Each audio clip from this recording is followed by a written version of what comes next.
Bonjour à tous. Tout le monde connaît Neil Armstrong, Buzz Aldrin ou encore Thomas Pesquet. Mais êtes-vous capable de me citer le nom d'une femme astronaute? Alors aujourd'hui, j'ai décidé de vous parler de Valentina Tereshkova et de 4 autres femmes à avoir été les premières dans l'espace.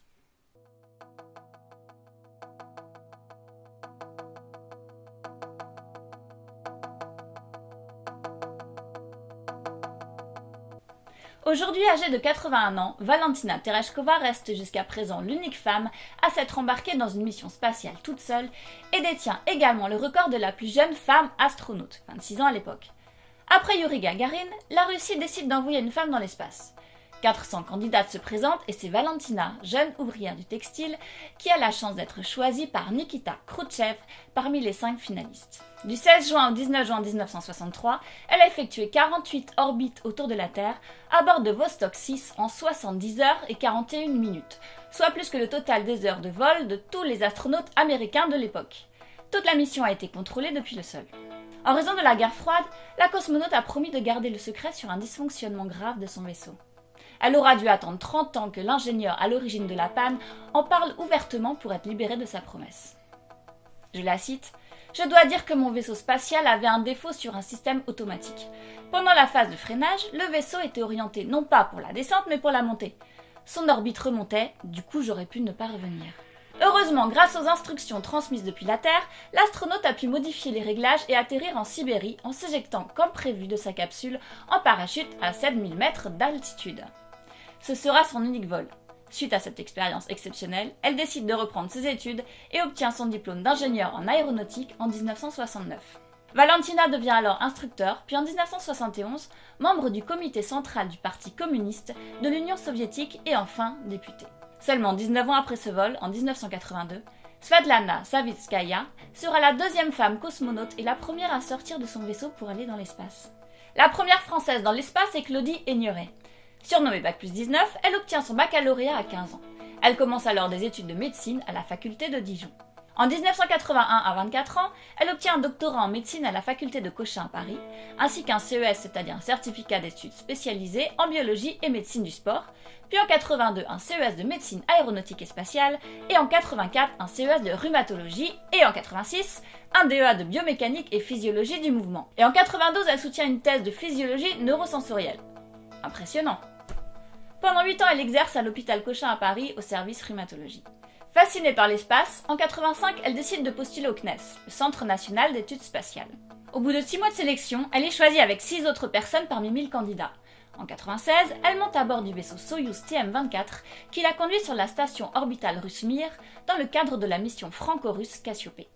Elle y réalise plusieurs expériences médico-physiologiques, techniques et biologiques. En 2001, elle retourne dans l'espace et rejoint la station internationale ISS pour une dizaine de jours dans le cadre de la mission franco-russe Andromède.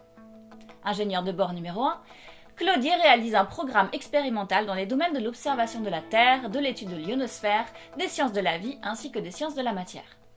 Après sa carrière d'astronaute, elle devient ministre déléguée à la recherche et aux nouvelles technologies et ministre déléguée aux affaires européennes, puis présidente d'Universcience. Elle est aujourd'hui conseillère auprès du président de l'Agence spatiale européenne. La première femme américaine à avoir voyagé dans l'espace est Sally Ride. Née en 1951 à Los Angeles, Sally obtient un doctorat en physique en 1978. L'année précédente, elle répond à l'annonce de recrutement de la NASA qui veut former le 8e groupe d'astronautes pour les futures missions de la navette spatiale américaine. Pour la première année, la NASA a décidé d'ouvrir son recrutement aux femmes et propose à Sally Ride et 5 autres femmes de rejoindre la NASA en janvier 1978. Le 18 juin 1983, Sally décolle à bord de la navette Challenger, devenant ainsi la première américaine et la 3e femme à aller dans l'espace. Pendant cette mission de 6 jours, elle participe au déploiement de 2 satellites de communication et mène diverses expériences. Le 5 octobre 1984, elle décolle à nouveau à bord de Challenger aux côtés de Catherine Sullivan, son amie d'enfance, qui devient le 11 octobre la première femme à effectuer une sortie dans l'espace. Sally Ride quitte la NASA en 1987 et reprend ses recherches dans le domaine de l'astrophysique, puis en 1989 décide d'enseigner la physique à l'Université de Californie à San Diego. Elle dirige également l'Institut de l'espace de Californie. En 2001, elle fonde le Sally Ride Science, une société dont l'objectif est d'encourager les enfants du primaire et du secondaire à étudier la science en la rendant amusante et intéressante. Elle meurt d'un cancer du pancréas en 2012. Kalpana Chawla est la première femme d'origine indienne à voyager dans l'espace. Née en 1962 à Karnal en Inde, elle étudie la construction aéronautique à l'Institut de technologie du Pendjab.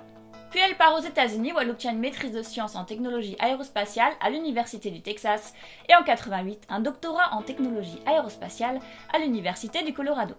Elle commence alors à travailler pour la NASA et intègre le programme d'astronautes en 1994. Le 19 novembre 1997, elle décolle avec 5 autres membres d'équipage à bord de la navette spatiale Columbia et devient la première femme d'origine indienne à partir dans l'espace et le deuxième astronaute indien après Rakesh Sharma. Elle est alors responsable du déploiement d'un satellite. Elle parcourt 10 millions de kilomètres, effectue 252 orbites autour de la Terre avec un total de 375 heures dans l'espace.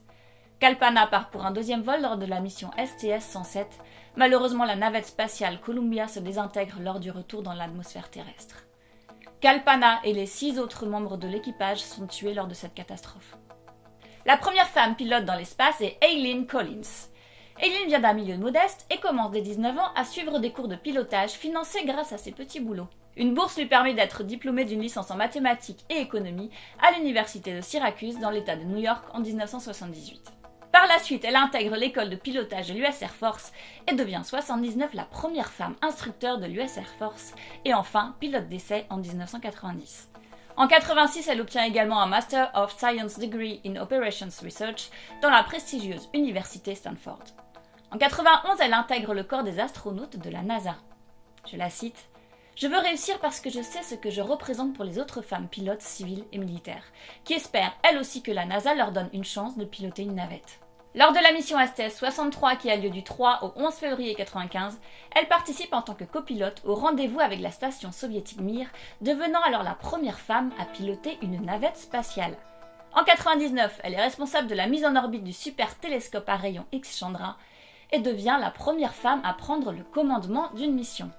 Elle pilote une deuxième navette en mai 1997, amarrant Atlantis à la station Mir. Elle précise « Je n'ai pas de nerfs, pas d'émotion et ne ressens pas de tension. J'ai un vaisseau spatial de 2 milliards de dollars entre les mains et je ne pense à rien d'autre. » Et voilà quelques exemples de ces incroyables femmes astronautes.